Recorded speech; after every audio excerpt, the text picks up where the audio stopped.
d'imposer plutôt un plafond d'embauche à la main-d'œuvre étrangère. Oui, Ottawa qui, depuis septembre dernier, là, permet seulement aux entreprises d'engager un maximum de 10 de travailleurs étrangers temporaires à bas salaire. C'est vraiment un nouveau plafond.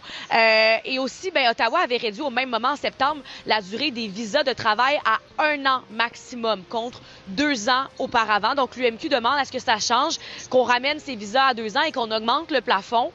Faut dire que ces mesures-là avaient été mises en place par le gouvernement pour freiner la hausse du nombre de résidents non permanents et aussi pour favoriser l'embauche de travailleurs déjà présents au Québec. Là, il faut dire que le premier ministre a montré une certaine flexibilité justement pour aider les entreprises, les régions, les municipalités en permettant 2000 travailleurs étrangers temporaires pour le secteur manufacturier. Mais vraiment, ce que dit l'UMQ, c'est que c'est pas seulement le secteur manufacturier qui va avoir de la difficulté cet été avec la période estivale.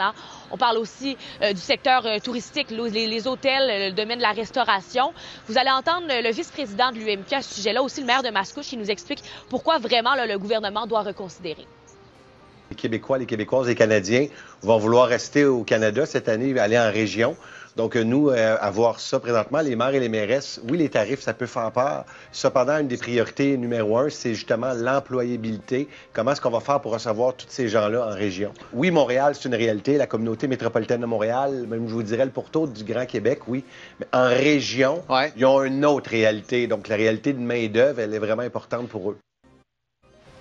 Vous l'entendiez, l'UMQ veut vraiment que le gouvernement prenne en considération chaque région parce que c'est vraiment pas la même situation. Par exemple, au Saguenay versus Montréal avec le salaire médian, par exemple.